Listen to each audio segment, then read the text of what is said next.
Hello बच्चों, आज हम पढ़ेंगे IUPAC naming of ether. Ether का जनरल फॉर्मूला होता है ROR। ठीक है, ऑक्सीजन बीच में होता है और दोनों साइड में होते हैं अल्काइल ग्रुप। अगर हमें ईथर के लिए आईयूपीएसी नेमिंग लिखना है तो हम यूज करते हैं अल्कोक्सी एल्केन। ठीक है, अब तो समझ लेते हैं कि अल्कोक्सी क्या होता है और एल्केन क्या होता है। जैसे अगर हम RO ग्रुप लेते हैं, RO group known as the alkoxy group. ठीक है, अगर हम अल्काइल ग्रुप मिथाइल यूज करेंगे तो ये हो गया है, एक कार्बन है मिथाइल, मिथ यूज करते और ऑक्सीजन है तो ये होगा मिथॉक्सी। C2H5 दो कार्बन के लिए बनेगा इथॉक्सी। ठीक है, तो क्या करना है, आईयूपीएसी नेमिंग जब हम ईथर के लिए लिखेंगे तो क्या यूज करना है, अल्कोक्सी एल्केन। अल्कोक्सी मतलब हो गया हमारा RO ग्रुप। ठीक है, अल्काइल ग्रुप कोई भी हो सकता है। अगर हम एक कार्बन का अल्काइल ग्रुप यूज करते हैं, मिथाइल यूज करेंगे known as the methoxy, ethyl use करेंगे नोन एज दी इथॉक्सी। ठीक है, तो ये हो गया हमारा अल्कोक्सी ग्रुप। अब अल्केन क्या होते हैं, तो यहाँ पे याद रखना है ऑक्सीजन के दोनों साइड में अल्काइल ग्रुप है। जहाँ पे सबसे less number of carbon atom होंगे वो होगा हमारा अल्कोक्सी, और जहाँ पे सबसे ज्यादा कार्बन एटम होंगे वो होगा हमारा अल्केन। तो एक चीज याद रखना है, लेस कार्बन एटम, तो इसे हमें लेना है अल्कोक्सी, और मोर कार्बन एटम है ऑक्सीजन के साइड में तो इसे हम लेंगे अल्केन। ठीक है, तो बस एक चीज याद रखना है, ऑक्सीजन को देखेंगे, ऑक्सीजन के जिस साइड में सबसे लेस कार्बन होंगे वो होगा हमारा अल्कोक्सी ग्रुप, और ऑक्सीजन के जिस साइड में सबसे ज्यादा कार्बन होंगे वो होगा हमारा अल्केन। तो एग्जांपल देखते, जैसा फर्स्ट एग्जांपल है, ऑक्सीजन के राइट में भी एक कार्बन है, लेफ्ट में भी एक कार्बन है, तो यहाँ पे ये हो गया हमारा अल्कोक्सी, एक कार्बन का होगा मिथॉक्सी, और फिर अल्केन, एक कार्बन का अल्केन होता है मिथेन, तो इस कंपाउंड का नाम हुआ मिथॉक्सी मिथेन। सेकेंड एग्जाम्पल में ऑक्सीजन के दोनों साइड में सेम कार्बन एटम है, तो हम कोई भी अल्कोक्सी और कोई भी कंपाउंड हम अल्केन कंसिडर कर सकते हैं। तो दो कार्बन का होगा अल्कोक्सी इथॉक्सी, और दो कार्बन का अल्केन होता है इथेन, तो इस कंपाउंड का नाम हुआ इथॉक्सी इथेन। अब थर्ड एग्जाम्पल में ऑक्सीजन के राइट साइड में देखेंगे एक कार्बन है और लेफ्ट साइड में दो कार्बन है, तो हमने क्या लिखा, जहाँ पे less number of carbon atom होते हैं वो होता है अल्कोक्सी, तो एक कार्बन का अल्कोक्सी होगा मिथॉक्सी, और जहाँ पे सबसे ज्यादा कार्बन एटम होंगे वो होगा हमारा अल्केन, दो कार्बन का अल्केन होता है इथेन, तो इस कंपाउंड का नाम हुआ है मिथॉक्सी इथेन। फोर्थ में ऑक्सीजन के राइट में 3 कार्बन है और लेफ्ट में 1 कार्बन है, तो एक कार्बन का अल्कोक्सी मिथॉक्सी और 3 कार्बन का अल्केन होता है प्रोपेन, तो इस कंपाउंड का नाम हुआ है मिथॉक्सी प्रोपेन। फिफ्थ एग्जाम्पल में ऑक्सीजन के राइट में 4 कार्बन है और लेफ्ट में 3 कार्बन, तो लेस नंबर हमें क्या करना है, अगर less number of carbon atom है तो उसे हमें लेना है अल्कोक्सी, तो 3 कार्बन का अल्कोक्सी होगा प्रोपोक्सी, और जहाँ पे सबसे ज्यादा कार्बन एटम होते हैं वो होता है हमारा अल्केन, 4 कार्बन का अल्केन हुआ ब्यूटेन, तो इस कंपाउंड का नाम हुआ है प्रोपोक्सी ब्यूटेन। अब 6 में, अब जो भी हमने एग्जाम्पल लिए 1 to 5 ये सारे स्ट्रेट चेन के थे, कोई भी ब्रांचिंग नहीं थी, लेकिन जो 6 एग्जाम्पल इसमें ब्रांचिंग फॉर्म है, तो इस टाइम पे क्या करना है, अगर ब्रांच फॉर्म होता है तो जैसे हम आईयूपीएसी के रूल फॉलो करते हैं बस उसे ही फॉलो करना है। ऑक्सीजन के राइट साइड में 3 कार्बन है और लेफ्ट में 2 कार्बन है, तो 2 कार्बन वाला जो लेस कार्बन है वो होगा अल्कोक्सी, तो यहाँ पे हम लिखेंगे इथॉक्सी।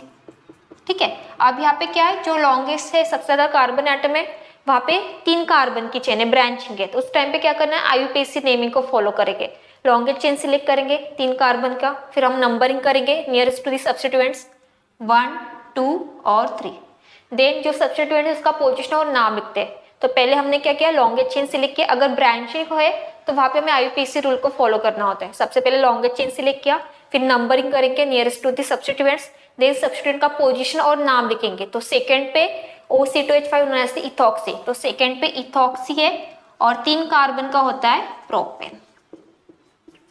क्लियर हुआ, सिंपल है। अगर ब्रांचिंग होता है, अगर ब्रांचिंग नहीं है तो सिंपल अल्कोक्सी एल्केन हम नेमिंग यूज करेंगे, अगर ब्रांचिंग है तो क्या करना है, जहाँ पे सबसे ज्यादा कार्बन एटम है उसमें हम लॉन्गेस्ट चेन सिलेक्ट करेंगे, फिर नंबरिंग करना है nearest to the substituents, then substituent का पोजीशन और नाम लिखना है एंड देन पैरेंट नेम।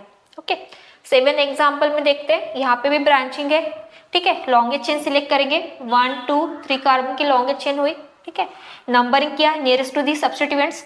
अब यहाँ पे क्या, सेकंड पे मिथाइल है और सेकंड पे इथॉक्सी है, तो नाम हमेशा अल्फाबेटिकली लिखना है, ई सबसे पहले आएगा तो 2 इथॉक्सी, देन 2 मिथाइल और 3 कार्बन का हुआ प्रोपेन। तो यहाँ पे हमने क्या किया, दो हमें सब्स्टिट्यूएंट्स मिले, तो तब हम क्या करेंगे, अल्फाबेटिकली लिखना है। तो ये सबसे पहले आते थे 2-इथॉक्सी 2-मिथाइल एंड देन 3 कार्बन का हुआ प्रोपेन।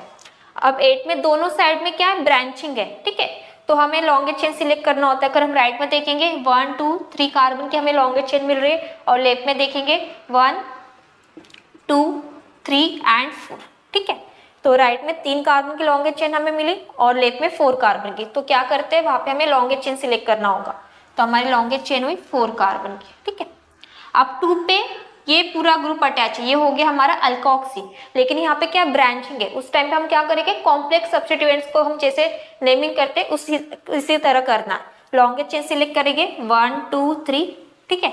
2 पे मिथाइल है तो इसका नाम हुआ 2-मिथाइल, और 3 कार्बन का हम लिखेंगे प्रोपोक्सी, ठीक है। यहाँ पे हमने कुछ नहीं किया, सिंपल सा हमने क्या किया, दोनों साइड में ब्रांचिंग था, तो जहाँ पे सबसे ज्यादा कार्बन एटम है वो हमारी पेरेंट चेन हुई।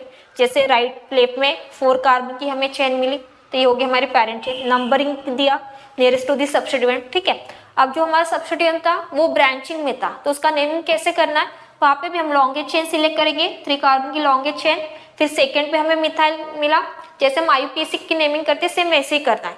तो 2-मिथाइल 3 कार्बन के लिए हम प्रोपेन लिखते हैं, लेकिन ये क्या है, अल्कोक्सी ग्रुप है, तो हमने क्या लिखा, प्रोपोक्सी। तो इस सब्स्टिट्यूएंट्स का नाम हुआ 2-मिथाइल प्रोपोक्सी।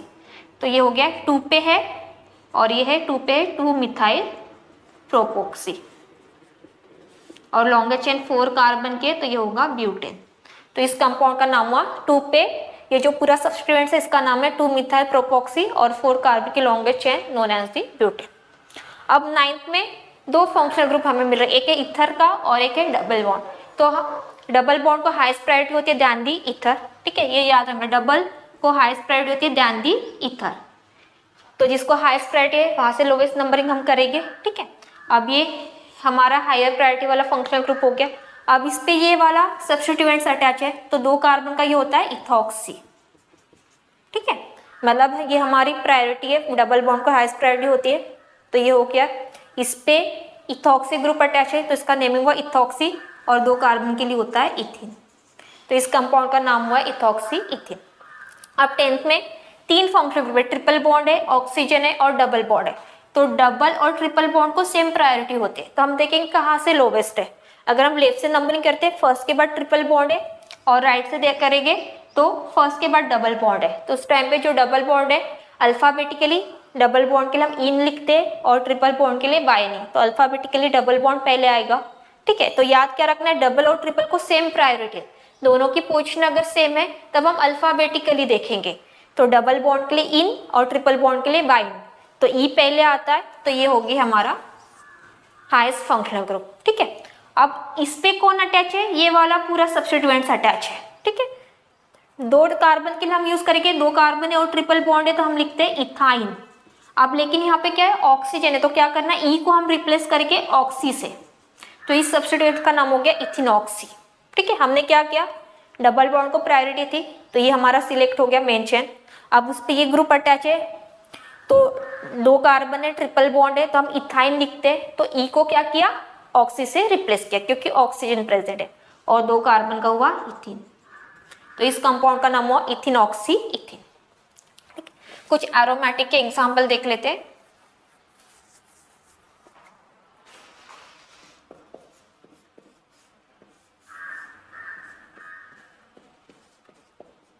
ठीक है, अब बेंजीन पे मिथॉक्सी ग्रुप अटैच है, known as the methoxy benzene, और इसका एक पर्टिकुलर नाम होता है also known as the anisole. ये याद रखना है, बेंजीन पे मिथॉक्सी ग्रुप अटैच है, known as the methoxy benzene, और अगर बेंजीन पे मिथॉक्सी ग्रुप अटैच है तो उसे कहा जाता है एनिसोन।